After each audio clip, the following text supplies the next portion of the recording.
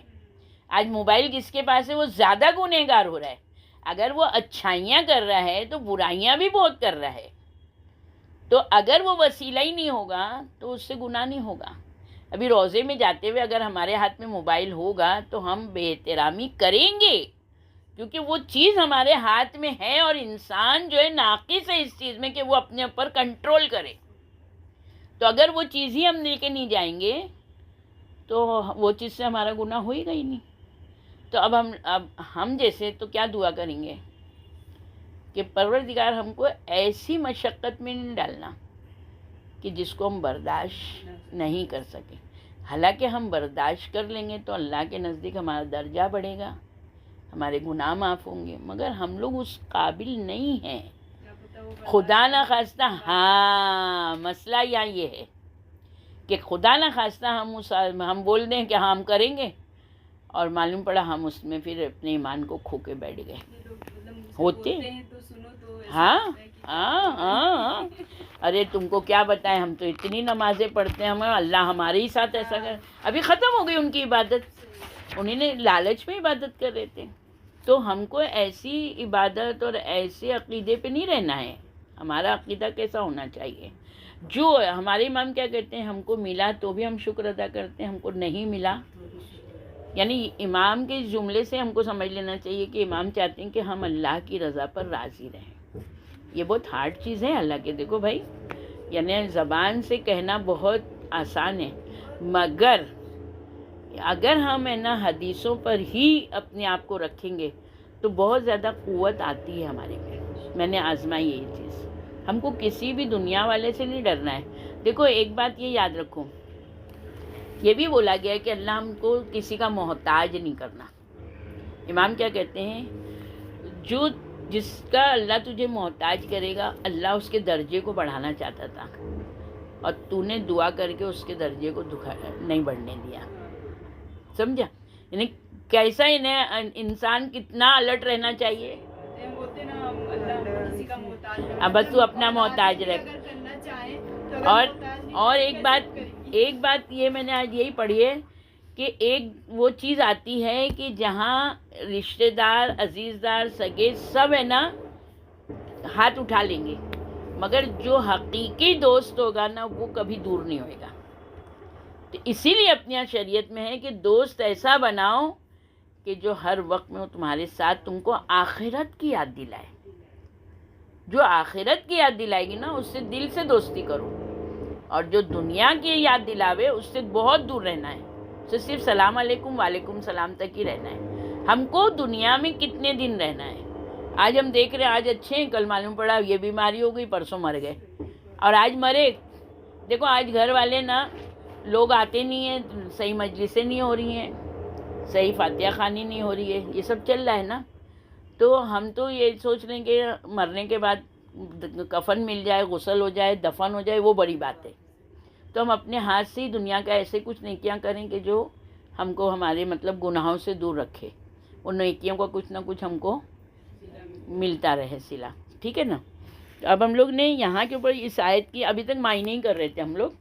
اب یہاں کے اوپر مصر میں کس کی آبادی تھی؟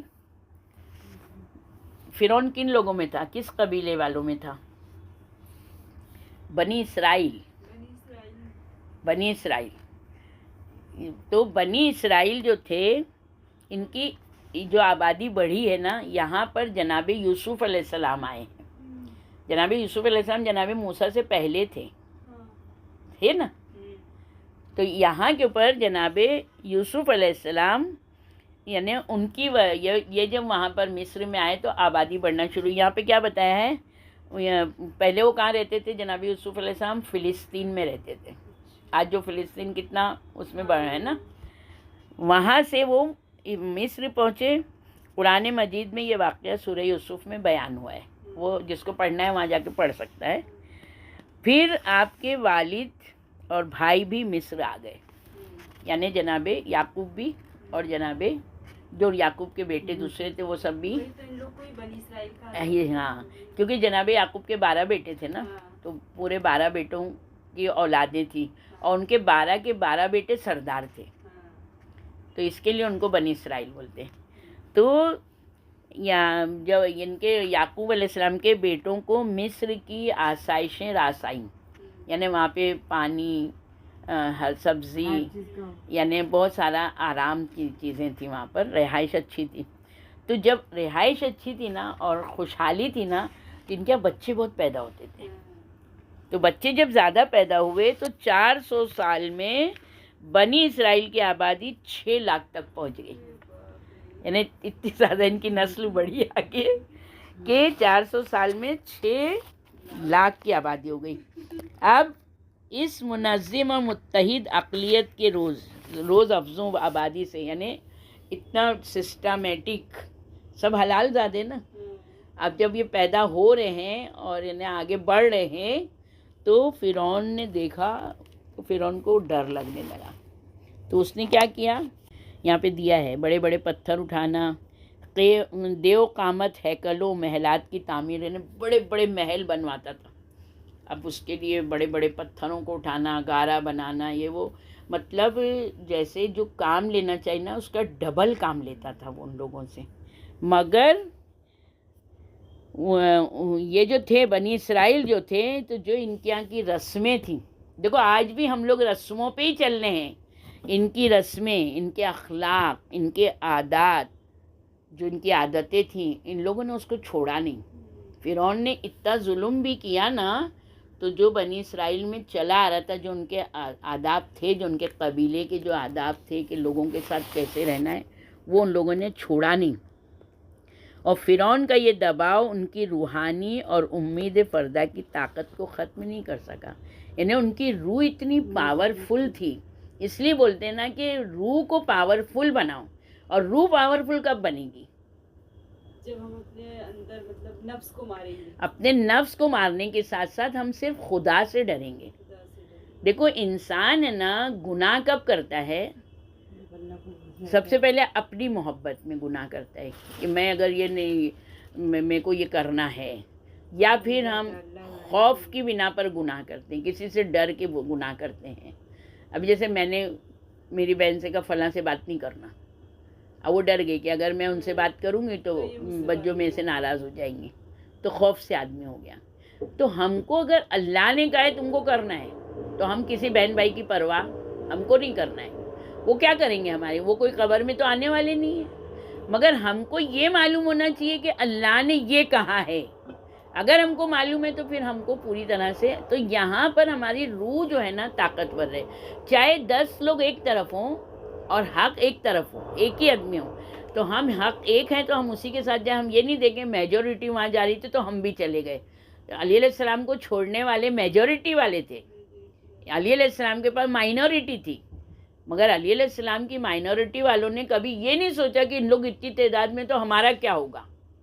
رسول اللہ کے ساتھ مائنورٹی تھی، مگر آج فتح اسلام ہے نا۔ تو جو انہیں ہم لوگ مائنورٹی اور میجورٹی پہ نہیں جائیں، ہم لوگ کسی کے دباؤ میں نہیں کریں، ہم کو جو کرنا ہے ہم آزاد، اللہ نے ہم کو آزاد پیدا کیا۔ تفسیریں کرنے کا مقصد ہی یہی ہے کہ ہم کو اپنے آپ میں، روح میں ہماری قوت کو پیدا کریں۔ پھر فرعون نے بنی اسرائیل کے نوزائیدہ بچوں کو، یہ تو ابھی واقعہ آئے گا، پھر یعنی اس نے اعلان کر دیا تھا کہ اگر کسی عورت کے یہاں لڑکا پیدا ہوگا تو اس کا گلا گھونٹ دینا، یا تو گلا گھونٹ دینا اور یا پھر اس کو جلادوں کے حوالے کر دینا، یا پھر اس کا سر تن سے، یعنی جلاد کے حوالے کر کے جلاد کو یہ بولنا ہے کہ اس کا سر تن سے جدا کر دو۔ اب سوچو کہ کتاب الخصال میں نے یہ شاید بولا ہے یا نہیں بولا ہے، میں بتا دوں، مگر یہ حدیث میں مجھے بہت اچھی لگی تھی کہ ہمارے چھٹے امام جعفر صادق علیہ السلام فرماتے ہیں کہ مسجد کوفہ میں ایک شخص امیر المومنین علیہ السلام کے سامنے کھڑا ہوا۔ اس نے کہا امیر المومنین مجھے بدھ کے دن کے متعلق بتائیں، بدھ کے دن، وینسڈے، اور یہ بتائیں کہ اس سے بدشگونی کیوں لی جاتی ہے اور یہ کیوں بوجھل اور ثقیل سا محسوس ہوتا ہے، وہ بدھ کون سا دن ہے؟ امیر المومنین علیہ السلام نے فرمایا وہ مہینے کا آخری بدھ ہے، اور بدھ کے دن میں فرعون نے بنی اسرائیل کے لڑکوں کو ذبح کرنے کا حکم جاری کیا تھا۔ اس چیز کو آج لے رہے ہیں ہماری امت، اس چیز کو آج لے رہی ہے جو بنی اسرائیل کا تھا کہ بہت بڑا نحوست والا ہے. نہاتے نہیں شعبان میں. ہاں نہیں، بہت بڑا نحوست والا ہے، وہ لے رہی ہے. آج ہماری شریعت کیا بول رہی ہے، اس کو پیچھے ڈال دیا ہے نا. اب دیکھو بنی اسرائیل اور موسیٰ علیہ السلام، بنی اسرائیل اور موسیٰ علیہ السلام کا کتاب کمال الدین و اتمام النعمہ میں سعید بن جبیر سے روایت ہے. سعید بن جبیر بھی بہت معتبر صحابی، انہوں نے امام زین العابدین علیہ السلام سے روایت کی ہے. انہوں نے اپنے بابا سید الشہداء امام حسین علیہ السلام سے، امام حسین علیہ السلام نے اپنے بابا سید الاولیاء علی علیہ السلام سے، انہوں نے سید الانبیاء رسول اللہ صلی اللہ علیہ وآلہ وسلم سے، کہ آپ نے فرمایا جب حضرت یوسف علیہ السلام کی وفات کا وقت قریب ہوا تو انہوں نے اپنے پیروکاروں اور افراد خانہ یعنی گھر کے لوگوں کو جمع کیا. اللہ تعالیٰ کی حمد و ثنا کے بعد انہوں نے کہا ان قریب تمہارے گھرانے پر سخت مصیبت نازل ہوگی جس میں تمہارے مردوں کو قتل کیا جائے گا، حاملہ خواتین کے پیٹ پھاڑ دیے جائیں گے، معصوم بچوں کو ذبح کیا جائے گا. پھر اللہ تعالیٰ لاوی بن یعقوب کی اولاد میں سے ایک نجات دہندہ کو روانہ کرے گا. اس کا رنگ گندمی ہوگا، وہ طویل القامت ہوگا. پھر حضرت یوسف علیہ السلام نے اس نجات دہندہ کے اوصاف بیان کیے. کون نجات دہندہ؟ جناب موسیٰ علیہ السلام کی ساری صفتیں، سارے اوصاف، ان کی ساری خصوصیتیں جناب یوسف سے بیان کی.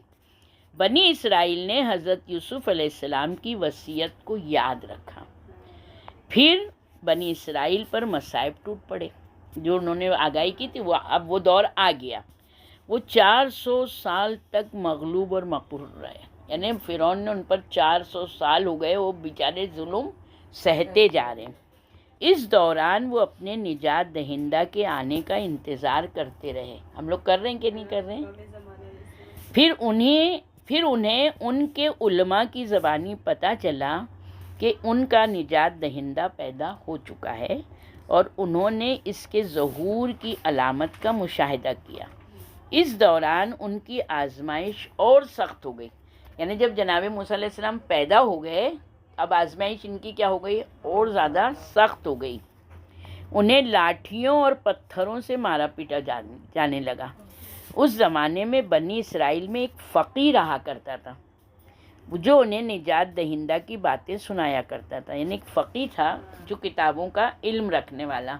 وہ ہے نا جناب موسیٰ علیہ السلام کیسے آئیں گے، کیسے قلعہ کما کریں گے، کیسے انہیں ہم کو نجات دلائیں گے، وہ سب باتیں بولتا تھا. تو انسان کو کیا ہوتا ہے، جب آزمائش نے شدت اختیار کی تو وہ فقیہ کہیں جا کے چھپ گیا. بنی اسرائیل نے اس فقیہ سے رابطہ قائم کیا اور کہا کہ ہم سخت آزمائش میں مبتلا ہیں اور آپ کی باتیں سن کر ہمیں امید کی کرن دکھائی دیتی تھی. آپ آئیں تاکہ ہم آپ کی باتیں سن کر کچھ سکون محسوس کر سکیں.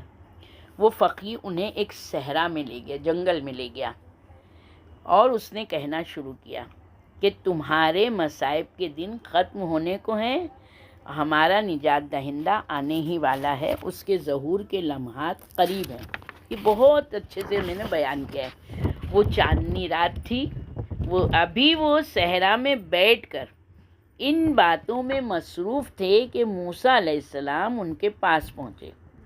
اس وقت آپ بالکل ایک دم نوجوان، ابھی داڑھی کے بال بھی نہیں پھوٹے تھے، اور سیر کی غرض سے فرعون کے محل سے نکلے تھے.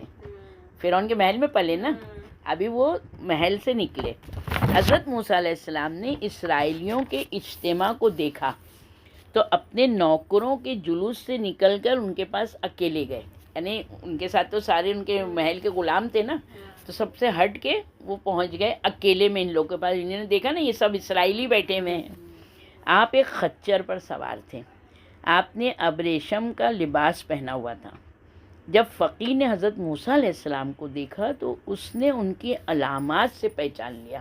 یعنی وہ اتنا بڑا کتابوں کا وہ عالم تھا کہ اس نے دیکھتے ہی جناب موسیٰ کو پہچان لیا، یہ نجات دہندہ ہے. بنی اسرائیل کے نجات دہندہ یہی ہیں. وہ اپنی جگہ سے اٹھ کر ان کے قدموں میں گر پڑا، انہیں بوسہ دینے لگا۔ اس نے کہا کہ خدا کا شکر ہے کہ اس نے مرنے سے پہلے مجھے آپ کی زیارت کا شرف عطا کیا۔ ہم سب دیکھو یہی دور میں واپس ہیں، ابھی یہاں پر وہی دور ہے، پورا وہی دور ہے۔ جب اس کے دوسرے ساتھیوں نے دیکھا تو انہیں بھی یقین ہو گیا کہ موسیٰ ہی ان کے نجات دہندہ ہے۔ وہ لوگوں نے بھی سجدہ شکر بجا لائے۔ اس وقت حضرت موسیٰ علیہ السلام نے ان سے صرف یہی کہا کہ مجھے امید ہے کہ اللہ تمہیں جلد نجات دے گا۔ اس کے بعد موسیٰ علیہ السلام وہاں سے چلے گئے۔ پھر کچھ دنوں بعد انہوں نے فرعون کا محل اور شہر دونوں چھوڑ دیا۔ پھر یہ کہاں چلے گئے تھے؟ مدین۔ وہاں پر کس کے پاس تھے یہ؟ جناب شعیب علیہ السلام۔ وہاں پر سے نا ایک عرصے تک جناب شعیب پیغمبر کے یہاں قیام کیا۔ جناب شعیب کا واقعہ تم لوگ پڑھ سکتے ہو کہ انہوں نے کس طرح اپنی لڑکی کی شادی کی مہر میں، پھر وہ ان کی دمبیاں چراتے رہے۔ اچھا، پھر پہلی یعنی اس طرح سے دوسری غیبت پہلی غیبت سے زیادہ سخت تھی۔ پہلے تو فرعون کے محل میں تھے، پھر اب آئے ظاہر ہوئے، پھر اب چلے گئے نا۔ یہ غیبت 50 برس سے کچھ سال زیادہ پر مشتمل تھی، یعنی اب اللہ ان کو 50 سال بعد بھیجتا۔ اس دوران بنی اسرائیل کی سخت آزمائش کی گئی۔ وہ فقی کہیں جا کر چھپ گیا۔ بنی اسرائیل نے اس کی طرف پیغام بھیجا کہ ہم آپ کی روپوشی برداشت نہیں کر سکتے۔ وہ فقی ایک صحرا میں گیا، مخصوص اسرائیلیوں کو وہاں بلایا، یعنی سارے اسرائیلیوں کو نہیں بلایا، جو واقعی معتبر تھے، خاموش رہنے والے، امانت دار، سچے، ان لوگ کو بلایا۔ ان سے باتیں کہی، ان کے دل کا بوجھ ہلکا کیا۔ اس نے ان سے کہا اللہ تعالیٰ نے مجھے وحی کی ہے، دیکھو کتنا یہاں پر بہت امپورٹنٹ ہے، وحی کی ہے 40 سال بعد تمہارا یہ امتحان ختم ہو جائے گا۔ اہل محفل نے کہا، یعنی جب اس نے کہا نا 40 سال میں تمہاری مصیبت دور ہو جائے گی، اپن کیا بولیں گے؟ او ہو 40 سال کہاں جائیں گے؟ جیسے ہی اس نے کہا 40 سال بعد تمہارا یہ امتحان ختم ہو جائے گا، اہل محفل نے کہا الحمدللہ، یعنی انہوں نے شکر ادا کیا، الحمدللہ۔ جیسے انہوں نے کہا الحمدللہ، اس وقت اللہ نے اس فقی پر وحی کی کہ ان لوگوں نے میری حمد کی ہے، لہٰذا ان کا امتحان 30 برس بعد ختم ہو جائے گا۔ جب اہل محفل نے سنا تو انہوں نے کہا ہر نعمت خدا کی طرف سے ہے۔ اللہ نے فقی کی طرف وحی کی کہ انہوں نے میری نعمت کی قدردانی کی، لہٰذا ان کا امتحان 20 برس بعد ختم ہو جائے گا۔ جب اہل محفل نے یہ سنا تو انہوں نے کہا اللہ کے علاوہ اور کوئی بھلائی دینے والا نہیں ہے۔ اس وقت اللہ نے فقی پر وحی نازل کی، انہوں نے مجھے اچھائیوں کا منبع قرار دیا، لہٰذا ان کا امتحان 10 برس بعد ختم ہو جائے گا۔ جب اہل محفل نے یہ سنا تو انہوں نے کہا کہ اللہ کے علاوہ تکلیف کوئی دور نہیں کر سکتا۔ اس وقت اللہ نے فقی کی طرف وحی کی کہ میں نے ان کی تکلیف دور کر دی اور اسرائیلیوں کا نجات دہندہ ابھی یہاں پہنچنے والا ہے۔ ایک ہی جگہ پر بیٹھ کے 50 سال کو انہوں نے 50 منٹ بھی نہیں لگایا۔ دیکھو اللہ کی شکر ادا کرنا اتنی بڑی نعمت ہے کہ ہماری بڑی سے بڑی بلائیں ہم سے ٹل جاتی ہیں۔ نعمت کو نعمت سمجھو اور اس کو استعمال کرو۔ ابھی وہ بیٹھے ہی تھے کہ موسیٰ علیہ السلام گدھے پر سوار ہو کر تشریف لائے۔ فقی نے موسیٰ علیہ السلام کے پیروکاروں کی بصیرت میں اضافے کے لیے خاموشی اختیار کی۔ اب فقی نے کچھ نہیں کہا، پر اب اتنے سال کے بعد موسیٰ آئے ہیں نا تو لوگ نہیں پہچان پائے، وہ بھی خاموش رہے، یہاں تک کہ موسیٰ علیہ السلام ان کے پاس آ کر رک گئے، انہیں سلام کیا۔ فقی نے کہا آپ کا کیا نام ہے؟ جناب موسیٰ علیہ السلام نے کہا میں موسیٰ ہوں۔ فقی نے کہا آپ کس کے فرزند ہیں؟ موسیٰ علیہ السلام نے کہا میں عمران کا فرزند ہوں۔ فقی نے عمران کا شجرہ نسب کیا ہے؟ حضرت موسیٰ علیہ السلام نے کہا عمران بن قاہب بن لاوی بن یعقوب۔ فقی آپ کیا لے کر آئے ہیں؟ حضرت موسیٰ علیہ السلام کہتے ہیں میں اللہ کی طرف سے رسالت لے کر آیا ہوں۔ یہ سن کر فقی اپنی جگہ سے اٹھا، اس نے حضرت موسیٰ علیہ السلام کے ہاتھوں کو بوسہ دیا۔ اس کے بعد حضرت موسیٰ علیہ السلام ان کے پاس بیٹھ گئے، جس سے ان کے دلوں کو مسرت حاصل ہوئی۔ آپ نے ان کے سامنے احکام الہی بیان کیے۔ اس کے بعد آپ ان کے پاس سے اٹھ کر چلے گئے۔ چنانچہ موسیٰ علیہ السلام کے اعلان رسالت کے 40 سال بعد فرعون پانی میں غرق ہوا۔ اللہ نے بنی اسرائیل کو اس کے مظالم سے نجات بخشی۔ پھر اسی طرح حلبی، محمد حلبی نے چھٹے امام سے روایت کی ہے کہ آپ نے فرمایا، جب حضرت یوسف علیہ السلام کی وفات کا وقت قریب ہوا، یہ دوسری ایک حدیث ہے، تو انہوں نے خاندان یعقوب کو جمع کیا۔ اس وقت ان کی تعداد 80 مردوں پر مشتمل تھی۔ آپ نے فرمایا، قبطی لوگ عنقریب تم پر غلبہ حاصل کر لیں گے، تمہیں مختلف قسم کے عذاب دے کر ستائیں گے۔ پھر اللہ تعالیٰ لاوی بن یعقوب کی نسل سے ایک مرد پیدا کرے گا جو تمہیں ان کے ظلم و ستم سے نجات دلائے گا۔ ان کا نام موسیٰ ابن عمران ہوگا۔ وہ لمبے قد کا جوان ہوگا، اس کے بال گھنگریالے ہوں گے، وہ گندمی رنگ کا ہوگا۔ حضرت یوسف علیہ السلام کی رحلت کے بعد بنی اسرائیل نے اپنے بچوں کا نام عمران رکھا۔ پھر جب عمران صاحب اولاد ہوتا تو وہ اپنے بیٹے کا نام موسیٰ رکھتا۔ اب دیکھو ان لوگ کی چلتر بازیاں دیکھو۔ اب عمران رکھا، اب عمران کی جب شادی ہوئی، عمران جب بچہ لڑکا ہوتا تھا تو اپنے بیٹے کا نام کیا رکھتا تھا؟ موسیٰ۔ اب یہاں پر کیا ہوا، جناب موسیٰ علیہ السلام کی جو رسالت کا اعلان کرنے سے پہلے 50 افراد نے یہ دعویٰ کیا کہ میں موسیٰ ابن عمران ہوں، یعنی جو موسیٰ کی جو خبر دی گئی ہے وہ میں ہوں۔ 50 لوگوں نے دعویٰ کر دیا۔ آج بھی مہدویت کا دعویٰ بہت ہو رہا ہے نا، جن کا وعدہ حضرت یوسف نے کیا تھا۔ ایک دن فرعون کے جادوگروں نے اور منجموں نے اسے پیشن گوئی کی کہ اس سال ایک بچہ پیدا ہونے والا ہے جو تیرے اور تیری قوم کے دین کو تباہ کر دے گا۔ وہ بچہ بنی اسرائیل میں پیدا ہوگا۔ اب کیا کیا اس نے، ساری حمل والی عورتوں کو، یعنی ایسے جو ان کے ساتھ میں دائی لوگ کو رکھ دیا، دائی دیکھتی رہیں، جو بھی بچہ پیدا ہوتا اسے فرعون قتل کرا دیتا۔ یعنی یہاں تک کہ اس نے سارے جتنے نئے بچے پیدا ہو رہے تھے لڑکے، سب کو اس نے قتل کرا دیا۔ اب یہ لوگ دیکھ رہے ہیں کہ ہمارے لڑکے تو قتل ہو رہے ہیں، ہماری لڑکیوں کو زندہ رکھ رہا ہے، ہماری تو نسل ہی ختم ہو جائے گی، ایسے بنی اسرائیل ختم ہو جائیں گے نا۔ تو بچے قتل کرانے سے بہتر ہے کہ ہم اپنی بیویوں کے پاس نہ جائیں۔ جب ہم اپنی بیویوں کے پاس نہیں جائیں گے تو بچے بھی نہیں ہوں گے۔ ایک پورا اجتماع، یعنی پورا بنی اسرائیل یہ لگا رہا ہے، طے کر رہا ہے۔ دیکھو ایک چیز یہ یاد رکھیں کہ ہم لوگ ہیں نا، اللہ کے جو شریعت کے احکام ہیں ہم اس میں تبدیلی نہیں کر سکتے ہیں۔ اللہ نے مرد اور عورت کے لیے سکون کا ذریعہ ایک دوسرے کا بنایا ہے۔ یہاں پہ ہم کو حق نہیں ہے کہ بچے کے ڈر سے ہم بیوی کے حقوق سے محروم کر رہے ہیں بیوی کو، بچے کے ڈر سے بیوی مرد کے حقوق سے اپنے مرد کو محروم کر رہی ہے۔ اللہ کی کسی بھی ہم کو قانون میں نہ ہم کو دخل اندازی نہیں دینا ہے۔ جب جو یہ اجتماع یہ بات کر رہا تھا، اگر یہ بات وہ لوگ کر رہے تھے اور سب مان لیتے تو آج کیا ہوتا، نسلیں ہی نہیں ہوتی نا۔ تو اس اجتماع میں حضرت موسیٰ علیہ السلام کے والد عمران بھی موجود تھے۔ انہوں نے اس تجویز سے اختلاف کیا اور کہا، تم ایسا نہیں کرو، کیونکہ خدا کا فرمان ہر صورت پورا ہو کر رہے گا۔ موسیٰ کو آنا ہے، موسیٰ آئے گا۔ تم بیویوں کو اپنے لیے حرام قرار دے دو، میں میری بیوی کو حرام قرار نہیں دوں گا۔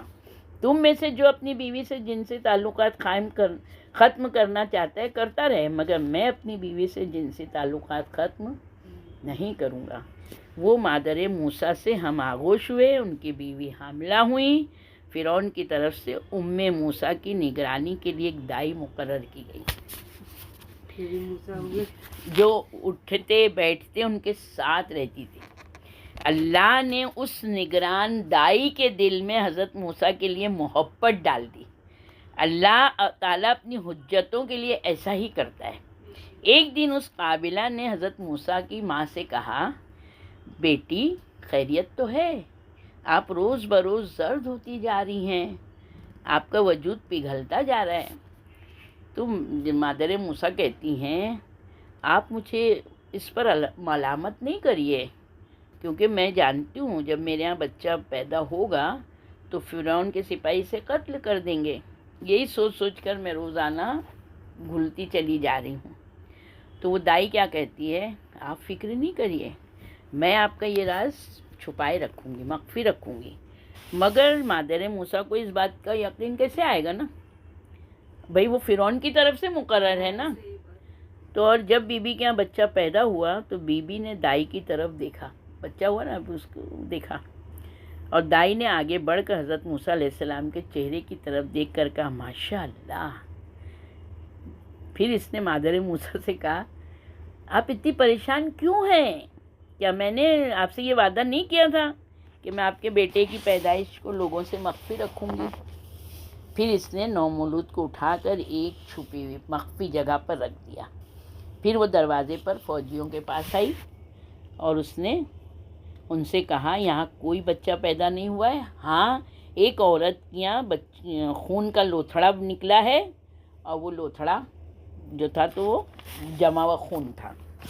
یہ سن کر فرعون کے سپاہی دروازے سے چلے گئے۔ حضرت موسیٰ کی ولادت کا مکمل قصہ قرآن میں تفسیروں میں دیا ہوا ہے، وہ آپ لوگ پڑھ سکتے ہیں۔ تو یعنی اللہ کو اپنی حجت کو لانا ہے، چاہے کوئی کچھ بھی کر دے، مگر وہ اللہ اپنی حجت کو پورا کرے گا۔ کتاب غیبت توسی میں امام جعفر صادق علیہ السلام سے ایک بہت لمبی حدیث ہے کہ فرعون کو اس کے جادوگروں منجموں نے بتایا تھا کہ ایک بچہ پیدا ہوگا جس کے ہاتھ سے اس کی حکومت تباہ ہو جائے گی۔ فرعون نے منجمین سے کہا کہ وہ بچہ کس خاندان سے ہوگا، تو انہوں نے کہا کہ وہ بچہ بنی اسرائیل میں پیدا ہوگا۔ اس کے بعد اس نے حکم دیا کہ بنی اسرائیل کی حاملہ عورتوں کے پیٹ چاک کیا جائے۔ سوچو وہ پیٹ جب چاک کرتا ہوگا تو بچہ ماں کی کیا حالت ہوگی، ہاں؟ حضرت موسیٰ کی تلاش میں فرعون نے 20,000 سے زیادہ بچوں کو قتل کرایا، مگر حضرت موسیٰ کو خدا نے محفوظ رکھا، اسی لیے فرعون کا ان پر بس نہیں چلا۔ نے اللہ کتنا بزرگ و برتر ہے، اور اللہ نے کہہ دیا ہے کہ میں اپنی حجت کو ہر زمانے میں قائم و دائم رکھوں گا۔ تو اللہ کی حجت اگر ہے تو اللہ اس کا محافظ بھی ہے۔ تو بس اللہ جس طرح سے جناب موسیٰ علیہ السلام کی غیبت کو اللہ نے کم کر دیا، تو ہم بھی ایسے عمل انجام دیں، ہم اللہ کی ہر نعمتوں پر اتنا شکر ادا کریں، اور جو اس کی نعمتوں کا حق ہے وہ حق کو ادا کریں، نہ کہ ہمیں نہ اپنے عزیزی رشتہ داروں سے ہم جو ہے تو جتنی زیادہ ہو سکے صلہ رحمی کریں، تاکہ جو ہماری زندگیوں میں بلائیں آفتیں مصیبتیں ہیں وہ ختم ہو جاویں، اور امام کا ظہور جو ہے تو وہ جلد از جلد ہو جاوے۔ بس ہم دعا یہی کرتے ہیں کہ مولا ہم لوگوں کو، ہم ناقص عقیدے والے، ناقص یعنی بہت ہی زیادہ کمزور اور ضعیف لوگ ہیں ہم لوگ، مگر ہمارے پاس دعا کے علاوہ کوئی چارہ نہیں ہے۔ مولا یہ جو تفسیر کرنے کی بھی توفیق آپ نے دی ہے تو ہم اس کو پڑھیں، اس کو سمجھیں، اور اس کو سمجھنے کے بعد اس پر عمل کرنے کی ہم کو مولا توفیق دیں، اور جب ہم خود عمل کریں، ہم خود سمجھیں، تب ہم لوگوں کو بھی پھر سمجھا سکتے ہیں۔ تو اس کے لیے ہم بہت زیادہ اللہ سے دعا کرتے رہیں، اور اللہ کی بارگاہ میں یعنی ہر اچھے سے اچھے نذرانے کو پیش کرنے کی توفیق دے ہم کو۔ وآخر الدعوانا الحمد للہ رب العالمین برحمتک یا ارحم الراحمین۔